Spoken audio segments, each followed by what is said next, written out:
This is a shir on Likutei Sichos Chelek Yud Tes. We're starting a new book, and the Sicha of Devorim, the fourth Sicha. If a pasuk Hashem Elikei Aviseichem Yosef Alechem Kochem Elef Pamim, on the pasuk which says, last pasuk of the first Aliyah. It says, Hashem, the God of your fathers, Yosef Alechem Kochem Elef Pamim, should add unto you 1,000 times more. In other words, make you 1,000-fold, make you 1,000 more than you are. And he should bless you as he has spoken to you. So the Medrash says, Omar le Yisrael, Omru lo Yisrael. The Bnei Yisrael said to Moshe Rabbeinu, Rabbeinu Moshe, HaKadosh Baruch Hu le'nosan kitzva lebircha Yiseinu. Moshe Rabbeinu, Hashem didn't give a limit to our brachas. V'ata amarta elef pamim, you gave us a very generous bracha. We should be 1,000-fold, but you gave 1,000 times. Hashem didn't give a limit. Omar le, so Moshe Rabbeinu answers, Mashe barachti eschem. Omar lohem is this. Moshe Rabbeinu answered them, Mashe berachti eschem, what I blessed you, Misheli berachti, I blessed you my own blessing. Kishiyova Kadosh Baruch Hu, when Hashem will come, Yivarech eschem kasher diba lachem, he will bless you like he has spoken to you. I.e., says the Rebbe in brackets, a bracha that doesn't have any limitations. So it's well known the question, since Hashem is, what's happening here? Moshe Rabbeinu says, I'm giving you my blessing, which is 1,000-fold. When Hashem comes, he's going to give you his blessing, which is unlimited. Since Hashem is going to give his blessing that doesn't have a limitation, what is added by the bracha of Moshe, who adds, may you be added, may you increase 1,000 times as much? It's all inclusive, and it's even negligible. It's nullified in the infinity of Hashem. Hashem is going to bless without limitation, so what's 1,000 compared to that? And it's even how much more so from the rule we have that inclusive within 200 is 100. So why are you going to talk about 100 if you're talking about 200? You don't have to say 200 and 100. If you say 200, 100 is included. Here, even more than that. When you say unlimited, 1,000 is certainly much less than that, pales in significance compared to the unlimited blessing of Hashem. So why do we need the blessing of Moshe Rabbeinu of 1,000? So some Mefarshim answer that the advantage, the addition of the bracha of Moshe is in the fact that Moshe, Hashem's bracha is only when the Yidden deserve it, when they keep Torah mitzvahs. The bracha of Moshe is not dependent on any, it's not hinged on any Tanai. Moshe Rabbeinu says, I give you a blessing, it should be 1,000 times much. Hashem's blessing we find throughout the Torah. It says, if you listen, you'll get blessed. And this answer fits with what the Gemara says. The Gemara has a question. The Gemara in Yuma has a question on the pasuk in Hosea. Pasuk says, the counting of the Bnei Yisrael, the number of the Bnei Yisrael will be like the sand of the sea. And the pasuk continues, which cannot be measured, it cannot be counted. So the question is, the bracha is, your number should be like the sand of the sea, and then the end of the pasuk, that same pasuk is, which cannot be counted. How do you reconcile that? So the Gemara answers, it depends. When Yisrael, when the Jewish people do the will of Hashem, then they have the beyond. Lo Yisafa, they cannot be counted. Here where it says that their number is like the sand is when they're not doing the will of Hashem. In other words, a bracha with certain limitations that can be counted, taka like the sand, but with a certain count. That's even when the Bnei Yisrael aren't doing the will of Hashem. That's always there. That's without any stipulations. But the bracha of Hashem that comes in the unlimited way, lo yisafer, that is only applicable when Bnei Yisrael are doing the wish of Hashem. Or, to say it in another way, the bracha of Moshe is now. The bracha of Hashem will be in the future. As the Medrash says, this fits with what it says in the Medrash, that Ba'olam Hazeh, in this world, they have a number. And La'asid Lava, in the future, Bnei Yisrael are like the sand which don't have a number. Just, by the way, I don't see this mentioned, but the Lashon of the Medrash that we quoted, Kesheyovei HaKadosh Baruch Hu, when Hashem will come, He will bless you. I'm wondering just here out loud, why the Rebbe doesn't say that also fits this concept. It says, when Hashem will come. Isn't that a reference to La'asid Lavei? That's just a question. If somebody listening to the share has an answer, please let me know. However, says the Rebbe, this mahalach, this way of reconciling the number, or is there no number, saying that one is unstipulated. The bracha of 1,000, the bracha with certain limits, it doesn't matter what they do, that bracha is there. The bracha of unlimited bracha, that comes only when they listen to Hashem. Or currently we have the limited bracha. When Mashiach comes, we'll have the unlimited bracha. So in other words, it's talking about two situations or two times, but they're not concurrent. So ask the Rebbe from the Lashon Medrash here, the Lashon of the Medrash, the language of the Medrash here in our parsha, it is clear, it's mashma, we can infer that the difference between the two brachas is only in the fact that one is mine, says Moshe Rabbeinu, and the others is Hashem's. But it seems that the both brachas are concurrent in the same time. In other words, also where and when there is Hashem's bracha of unlimited capacity, there's also an advantage, and also Moshe Rabbeinu says, I'm still giving my bracha as well, which has a certain limit. More than that, it's not just mashma, it's not just, it's an inference, it's also imperative to say so in the way Rashi brings down this medrash. Rashi brings the medrash without adding additional explanation. And from that we understand actually that this is also the simple reading of the pasuk. And there he doesn't speak about two different times. He just says that there's two brachas concurrently. Moshe says this is mine, and Hashem's bracha is going to be is the unlimited one. This also actually fits with a simple reading of the verse of the pasuk in Hosea, because it says the mispar of Bnei Yisrael will be a mispar that you can't count. You know, the pshat is you're not talking about two different times, but at the same time when we talk about the counting of the Bnei Yisrael, that there is some number, number itself is a number that can't be counted. There's already the bracha that it's not countable. So how does countable and non-countable coexist? What does countable possibly contribute to the enormity and the unlimitedness of something that's not countable? Base. We have a similar concept and question within the limited bracha of Moshe Rabbeinu. Right? This bracha that we said, that Moshe Rabbeinu still gives a bracha, although it seems to pale in comparison with Hashem's bracha. The same concept we find in the bracha of Moshe Rabbeinu, a similar concept. So the bracha of Moshe Rabbeinu goes like this: Yosef aleichem kachem, Hashem should add upon you 1,000 times. So that language Yosef, which is not the standard language for brachas, why does it say Hashem should add to you? Because Moshe Rabbeinu is invoking a concept that Hashem should bring you a blessing in a way that Hashem's blessing. How does Hashem's blessing work? With Hashem's blessing, the addition, Hashem's blessing comes with the main blessing, and then Hashem's blessing always pulls with it additional blessing. Not just limited to the actual blessing, there's a tosfos. And that addition to the blessing of Hashem is Yesera Mineka, is even more than the actual blessing. And the Medrash brings a few examples for this. Now, we have to understand, what did we just say? We talked about the addition to the blessing being more than the actual blessing. So, let's just talk simple language. If you have, the blessing is 50 and the addition to the blessing is 100, so why is the 100 addition and the 50 the main? I would say the 100 is the main, the 50 is addition, right? How does that retain the ikar? How does that maintain the status to be the ikar, to be the main thing, if the addition is even more than the main thing? I mean, it would seem if the ikar bracha is less than the tosfos, then the main blessing would be a tofel, would be secondary to the addition, which is much more.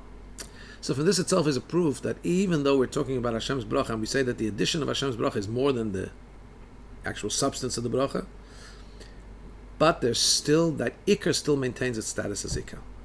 It still is standing and has a validity, has an importance as being the main bracha, even though the addition is more. So this is a similar concept to the fact that Moshe Rabbeinu's bracha remains standing even in the presence of Hashem's that's unlimited. There's still something about Moshe Rabbeinu's bracha that has added value. Same as the ikar bracha that still has added value even on the tosfos, which is more. Gimel. So we'll understand this by first giving an additional explanation in the Maimer Chazal and what the sages explained. Remember we said there is a number, not a number. We said Kan. Where does it say they can't be counted? That's Bisman Yisrael Eisim Nitzin Shemakim when the Bnei Yisrael are fulfilling the will of Hashem. Kan. Where here where it says Mispar, it says a number. Bisman Eisim Shemakim when the Bnei Yisrael are not doing the wish of Hashem. So let's further elucidate this, says the Rabbi. The bracha in general comes. Where does bracha comes? It comes and it is elicited, is drawn down to the world through the avodah of the Yidden, through the service that the Jews do. So from this we understand that also the limited bracha of a whole Yom Mispar Bnei Yisrael, that the number of the Bnei Yisrael will be fantastic. It's going to be like the sand, so it's a big number. Like Moshe Rabbeinu's bracha, who was limited, but it was also a fantastic bracha. It said you should be 1,000 times more. By the way, 1,000 is like a full number. It's 10 times 10 times 10. It's not just 1,000. It shows on a fullness of blessing. So even that, with its limitations, it's dependent on the avodah of Bnei Yisrael. It's not that they haven't done anything. They're just getting it. It's just coming totally uninvited. No, it's every bracha is dependent on what we do to elicit it from here. However, it's the avodah that is not called oisim ritzein shemakim. There's a lacking here. There's a wholesomeness lacking, and that's why it's called when they didn't do the wish of Hashem fully. And we have an example for this, an analogy for this, like Cain. Cain did bring a gift to Hashem. I mean, with all the disparagingness that we seem to attribute to Cain and Hevel, right? That he brought a lousy carbon. He brought a carbon. Not just that, he was the first guy to bring a carbon. Later we say Hevel also brought. Hevel's was an addition to Cain. However, Cain didn't bring the finest carbon. He brought min hagarua, from inferior quality. So he did, but he did it in a limited way, in a lacking way. Similarly, here the Rebbe says, however, although obviously it's much higher than the carbon of Cain, I'm not saying that all incomplete avodah is of inferior quality like Cain, who clearly we're holding him to task that he brought something inferior. But even when something is done, at a presentable way by us, by the Nivroim, by the created beings below, every avodah has its limitations, because it's in a certain limitation. So it's called, you're not really doing the Ratzon of Hashem. You're not fully fulfilling Hashem's Ratzon, because therefore, because it has its limitation and it's lacking and its boundaries, therefore it can't draw down. It's not Oisa. Oisa Netzeni Shalmaka means here's where you do the wish of Hashem. Literally means you fulfill the wish of Hashem. But Oisa also means to make the will of Hashem. To make the will of it. The will, Ratzon, is higher than boundaries. Chachma is the first place we talk about as Hishtalshlus, as the first place of limited capacity, limited revelation. Ratzon is considered a makif. It's considered higher than Gvul. So to make Oisin Etzein Shamakim, that's how Chassidus teaches Oisin, to make Hashem's Ratzon, in other words, to draw down Hashem's Ratzon down here, we have to do something that's beyond limitation. So any avodah that we do that's within limitation is called Ein Oisin Etzein Shamakim. It's an avodah that doesn't draw down here the Ratzon of Hashem down below. So we can be serving Hashem, but it's within limitations, because we're creations of finite magnitude. So our avodah is with Hagbala. So the concept of so mispar, that's the standard avodah we do. What's lo yimad v'lo yisofer? The avodah of beyond count, that's a higher avodah, a higher level. So the Alter Rebbe explains that avodas Hashem, in its even a complete sense, is mispar. That's something that's within a certain limitation, certain count. That is like fulfilling fully the 613 mitzvahs. You can't add to it, you can't detract from it. And every mitzvah also has its parameters, its exactness. You have to do it this way, not that way. All these things are a limited avodah.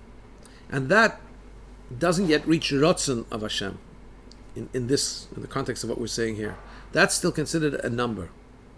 As in the Gemara says, where you're talking about when the Bnei Yisrael are called numbered, that's when they're not doing the Ratzon of Hashem. In other words, they're doing an avodah that's limited, and therefore they're not creating and drawing down the Ratzon of Hashem. So 1 second, how do we reach an Aveda? How do we reach higher than number?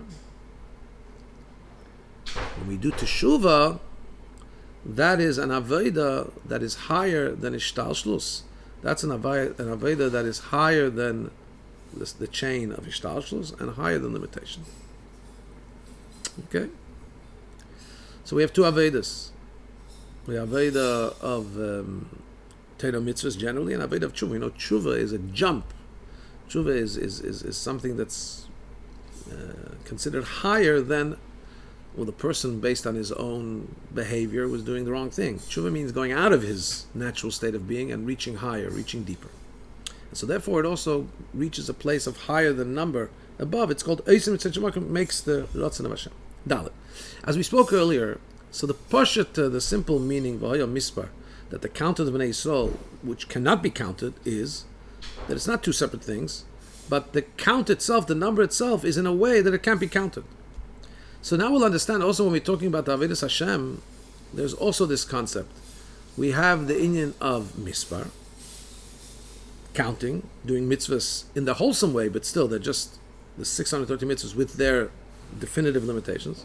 But that's also at the same time connected with the advantage and the higher level of lo yisafar, of what cannot be counted. In other words, even though mitzvahs by definition are connected with a number and with a certain definitive limitation, through that we also can draw down ritzonei shel makom. As we said, the number and the higher the number are two parts. Through doing the mitzvahs, we can draw down higher. We can draw down the Ratzon Elyon. How is that? How is that? In the square brackets here, before we get to talk about how is that, is the only difference between the two types of Aveda is that in mitzvahs, well, we just said before that mitzvahs are called a number. You don't draw higher than Gvul. No, with mitzvahs, the Gvul is not drawn down openly, in Begilu, in a revealed way. Because the tangible Aveda you're doing with mitzvahs is not something that's higher than limitation. It's within the parameters of limitations of mitzvahs.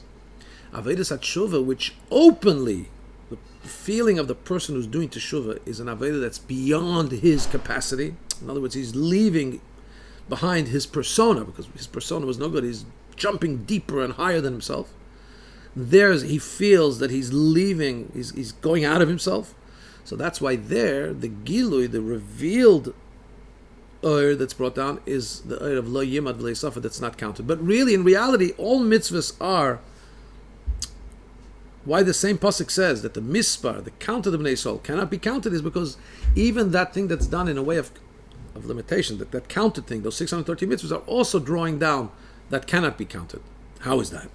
The Rabbi continues, the beer in them, the explanation is, mitzvahs are the will of Hashem.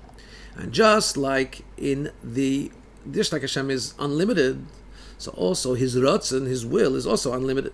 And that's why through doing mitzvahs, what's drawn down is Hashem's will, that is b'li gvul, that is unlimited and cannot be counted. All mitzvahs. But we just spent a whole paragraph saying mitzvahs have a limitation. A definition, limitation, and number 613, they have their all details. In reality, they're all the wish of Hashem. The wish of Hashem is higher than limitation. The fact, however, that mitzvahs are in a particular limited fashion, they're measured and they're limited to certain criteria, that's not something that's imposed upon it from the outside. It's not something that's superimposed on God's light that's coming down through mitzvahs. It's Hashem himself saying, I want my unlimitedness to be measured and to come down in the limitations of the world. In other words, my ratzon ha'ein seifi, Hashem says, the will of Hashem that's unlimited should be drawn down only when certain activities, definitive activities, limited definitive activities are done. And more than that, the light that's drawn down should in a revealed way be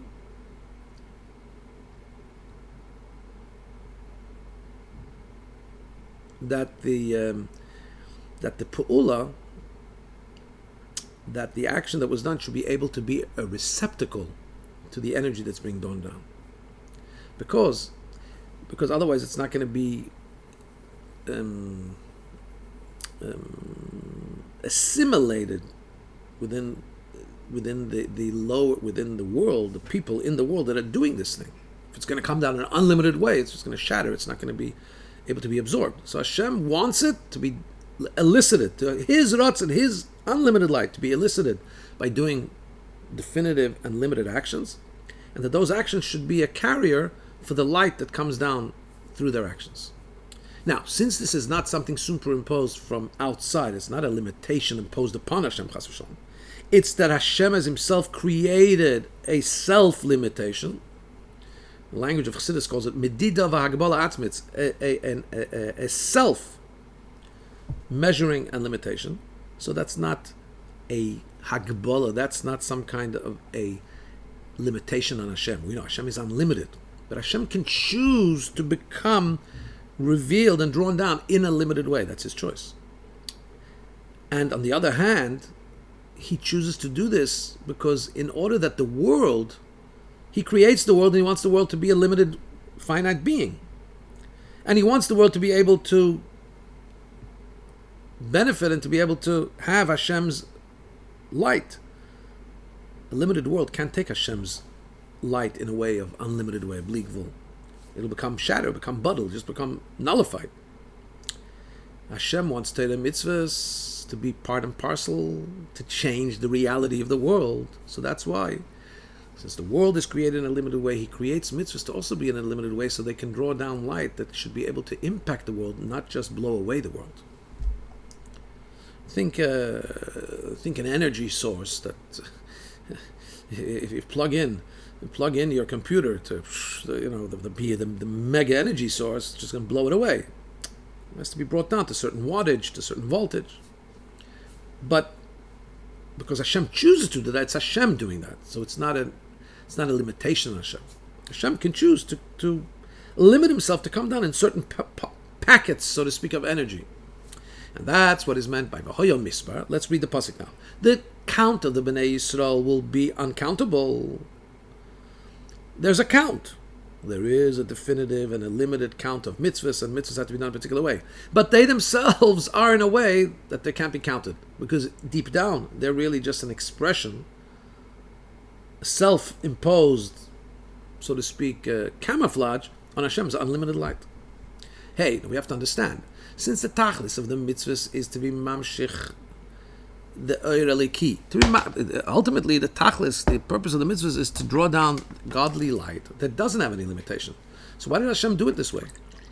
Why did Hashem make it that the mitzvahs are fulfilled in a world that's not able to absorb that light that we're trying to draw down? And therefore there has to be these machinations, these medidas, these limitations in the mitzvahs in order to create a bite-sized energy, so to speak, to make a way that of the unlimited light to be palatable to come in a limited world. So here's the explanation. The fact that the mitzvahs are given down below and in a limited way, it's not that they have to. It's not because they have to get drawn down below. And what should we do? The capacity of the lowly worlds are ones of limitation. And it would be impossible to draw down the unlimited light of Hashem unless you channel and self-limit the mitzvahs to certain limitations. That's not the reason. The reason is because the absolute highest tachlis ha'ili, the greatest advantage is not when you have unlimitedness that's just roaming free, so to speak. It's just unlimited.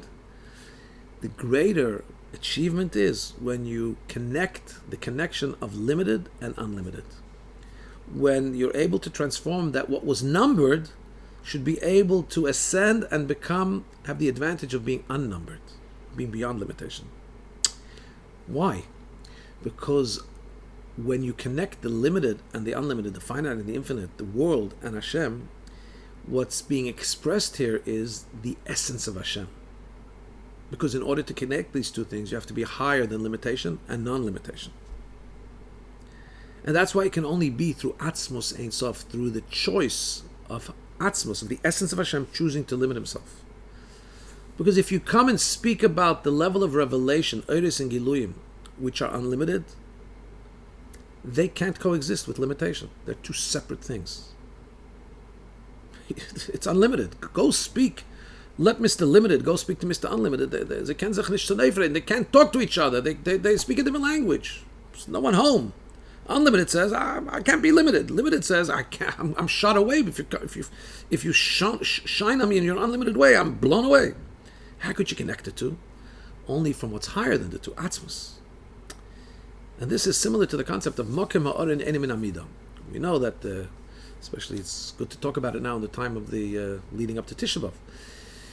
The Apit Torah, the Oren, the Holy Ark, that contained the Luchos, had to be 2.5 amas length, right?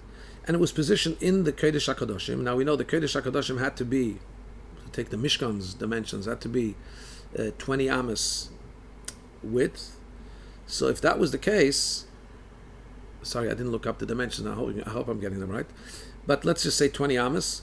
So that was the case. So from the partition between the Kodesh and the external wall of the Kodesh HaKadoshim, this would be 20 amas.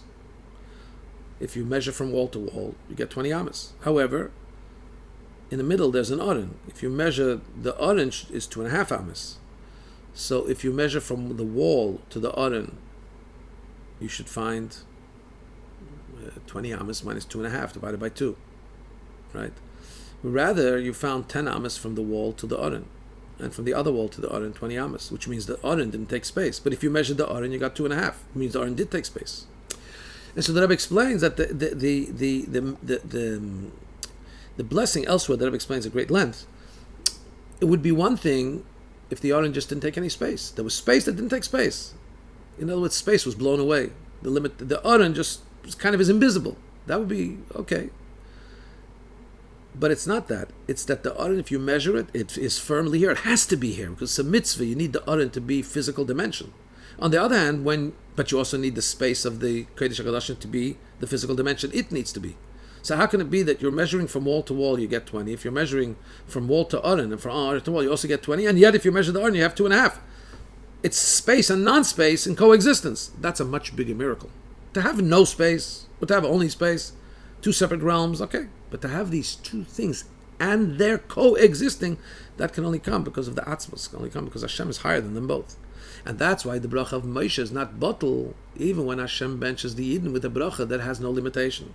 Because the tachlis hakavana is that limitation shouldn't be cancelled out. On the contrary, there should be the connection between limitation and unlimited, between Gvul and Bli Gvul. And that's why the bracha of Moshe Rabbeinu, which is Yosef Hashem Aleichem Kochem Elefam, Hashem, he says, may Hashem add to you 1,000 times more. That what that bracha is that the creation and the limitation should be in its full bloom. It should be in a number of 1,000, as we said. 1,000 is a number that's a big number. It's a complete number. And then when Hashem comes, in that itself, in the 1,000 itself, in that fullness of wholesomeness of limitation, at full bloom, should be the bracha of Hashem that has no limitation. It becomes, the fullness of creation becomes becomes imbued and takes on the dimensions of ribui, of an addition that has no limitation. But it doesn't blow away the limitation. Limitation is there. And it's higher than limitation. That can only come from Hashem's Atzmos. Vov. With this, we can explain something that the Frierdiker Rebbe said about his father. His father used to say many times in the Lashon HaMedrash. We know that the concept that Hasidus Chabad spends so much time on the cardinal concept of Nisava Kadosh Baruch Hu Liyis Leidir B'Tachtenim. It's a Medrash in Tanchuma, in Parshas Nosei, that Hashem desired to have a Dir B'Tachtenim, a dwelling place in the lower worlds. The Rebbe Rashab would frequently add Nisava Kadosh Baruch Hu Liyis Lo Yisbarich, that Hashem desired to have for him, may he be blessed, a Dir B'Tachtenim. So we have to understand. Taka, when you mention Hashem's name, you want to say a bracha, Yisbarich, may be blessed. But we don't find that when repeating words of Chazal, a lashon of a Maimer Chazal, it's a lashon HaMedrash, where the Eibishter's name is mentioned, and it doesn't say Yisborich in there, that the Rabbeim should add the word, may he be blessed, Yisborich. So we must say that there's a special connection, dafke here, that the Rebbe Rashab would add Yisborich, that Nisavak Yisborich, the fact that Hashem desired to have a Dir B'Tachtenim, there's the insert here of Yisborich adds some kind of dimension to this topic, particularly. It's not just because Hashem's name was mentioned, because we don't find elsewhere where in a Maimer Chazal he mentions Hashem's name that he would insert Yisborich. So we say the explanation is in this, says the Rebbe, is the concept of Dir B'Tachtenim contains both things. It's a Dira. It means it's a dwelling place. What does it mean, a dwelling place? It means that the essence of Hashem is expressed there. What does it mean when somebody lives somewhere? If somebody lives, it means he lives there in his full essence. He doesn't need to. When you leave your house, you need to create a certain persona, you create a certain air about you. Put on clothing, present yourself to the outside. A person expresses himself as he is in his home. That's what it means, dir. On the other hand, if Hashem is being revealed, that's his essence. Where is that revelation going to take place? In Tachtenim, which means in this world, the lower worlds. The worlds that there's nothing lower than it. The ultimate of Gvul, of limitation. And it should be a dwelling place. That means that it should be Hashem's unlimitedness should be expressed in the limitation of the world. How can that be? How can the limited dimensions of the world become a dwelling place to Hashem, who's the ultimate in unlimitedness, and still remain a Tachtenim, a world? So the explanation is what the Rebbe Rashab would add, Yisborich. The concept of becoming a dwelling place for Hashem. How can that be? It's still a Tachtenim and becomes a dwelling place for Hashem, for Atzmos. It's explained to the word Yisborich, Bracha. What's the concept of Bracha? Zayin. Explanation is the difference between Bracha and Tefillah is, Bracha means, I want to bless you with this and this. Tefillah is, I want to pray that this and this should happen. Bracha is drawing down from what's already in the source.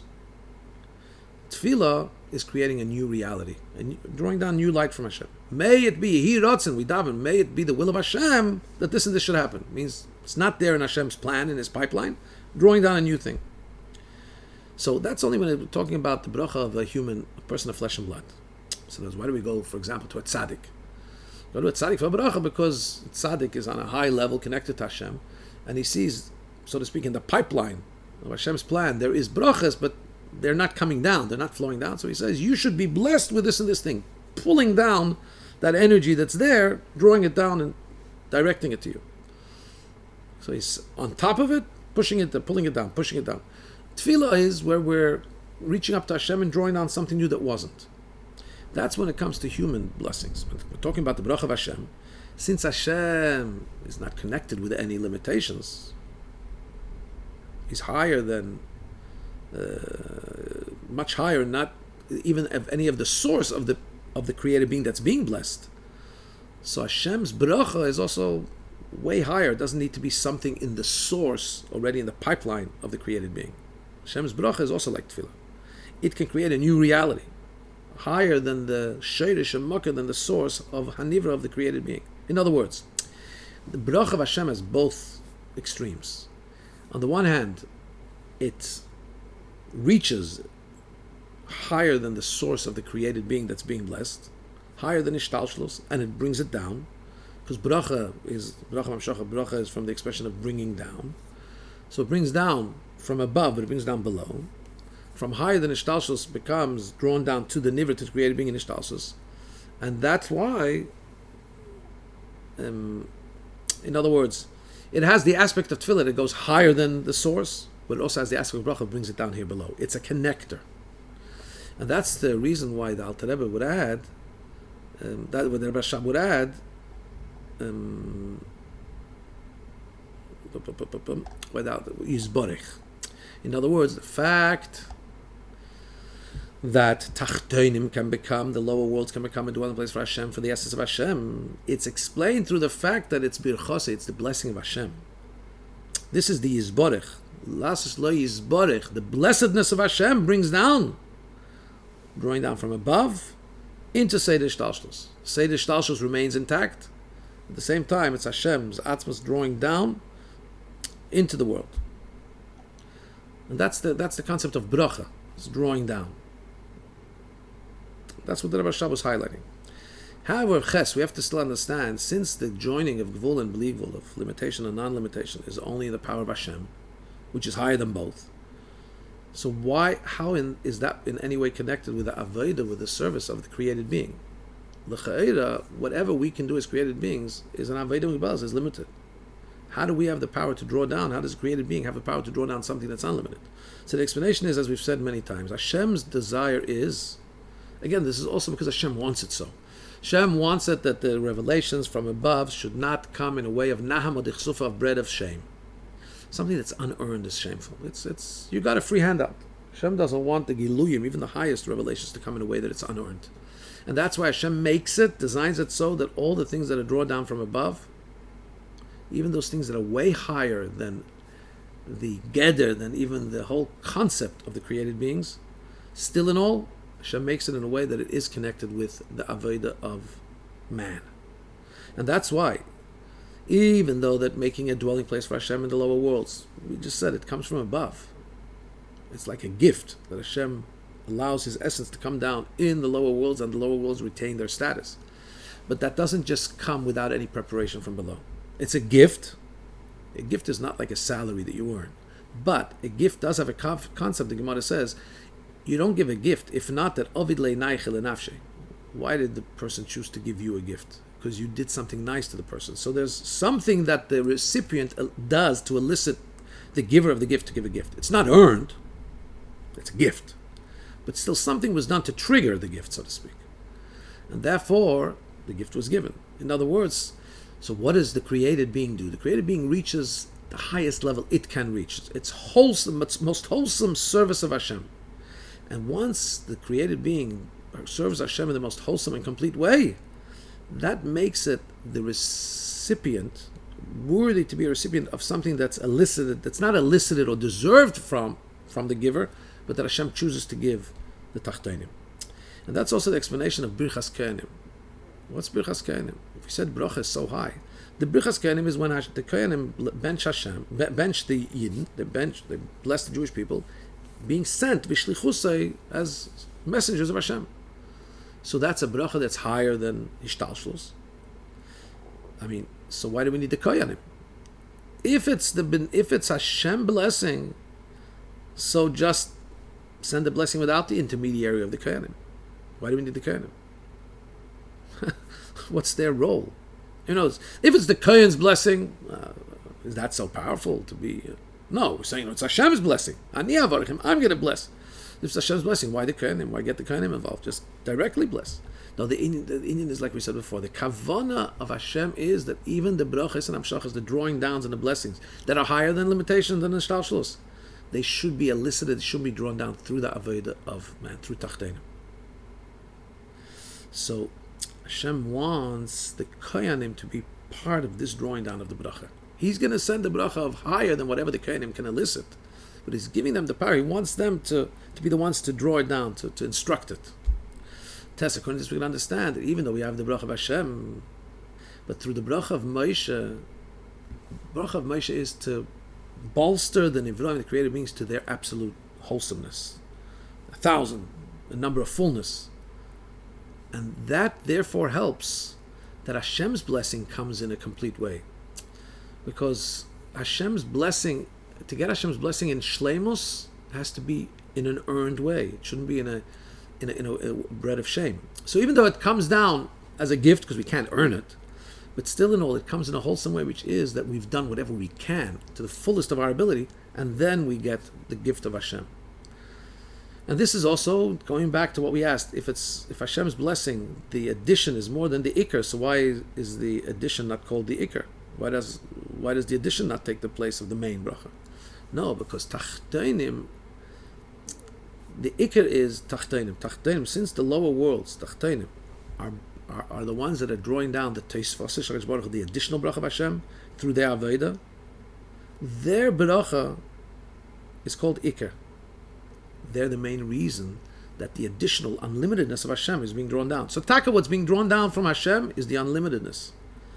But what they're doing, Moshe Rabbeinu is blessing them that they should have their ikr, their fullness still remains the ikr, because the purpose of Hashem's plan is to have to have it happen down here.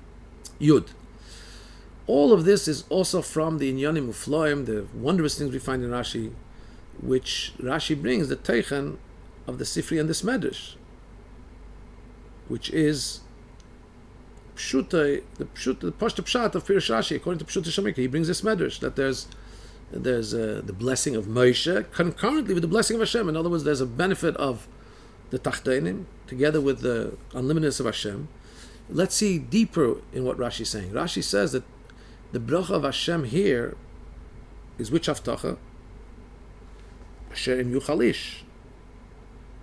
That this is the what Hashem said. That if just as nobody can count you, it's the bracha to Avram Avinu. Yeah? And through this, Rashi is therefore connecting it with the pasuk Mi Mana.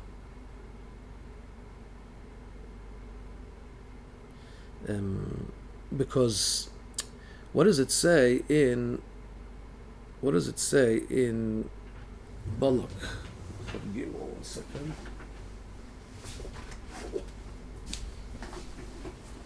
I didn't understand this when I was preparing it, but maybe now, in the merit of giving share, I'll understand it. Balak Chaf Gimel Yud, just 1 second.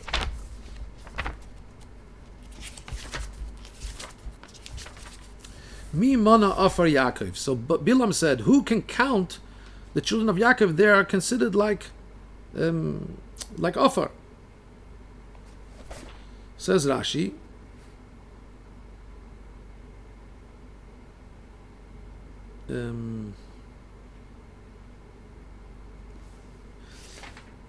Targum, like the Targum. What does the Targum say on that pasuk? Who can count the children of Yaakov? That it was said about them, they will be ka'afra da'ara. They will be like the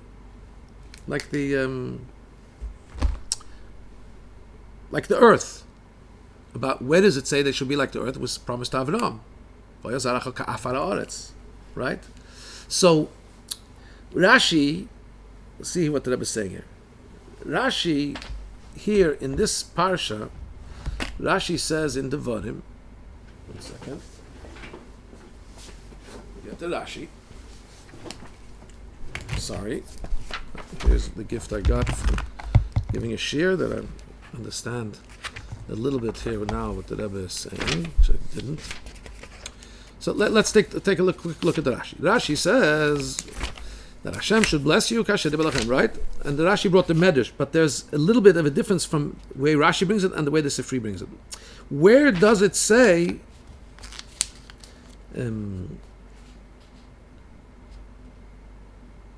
where did Hashem promise that they won't be numbered? So the Rebbe says in Sifri, apparently, it says, he brings another pasuk that it says they won't have any number, maybe the pasuk in Isaiah. But Rashi says, Moshe, that the Taina was like this. Moshe Rabbeinu, you're giving us a nice bracha 1,000 times, but you're giving us a limit. Already Hashem promised Avraham. Rashi brings it back to Avraham. Asherim yuchalis limneis. That if, just like nobody can count, Afar ha'oretz, what does it say by Avraham? Asherim yuchalish limneis asafar ha'oretz. If just like nobody can count the dust of the ground, similarly, Gam zaracha yimane, can your children be counted? So Rashi says that the Bnei Soltained, we already have the bracha of Mimana. We already have the bracha of Avraham Avinu. By this, really, it's being connected to what Bilam said. Mimana, can Offer Yaakov, can the dust of Yaakov be counted? As the Targum says, Rashi brings there like the Targum, that it's going back on the bracha we have from Avraham Avinu, right? But that bracha says Rashi, the Targum says, the Targum says that the pasuk earlier, the Targum is placing the context of this pasuk. When will be the fulfillment that Bnei Yisrael will be kafar haaretz?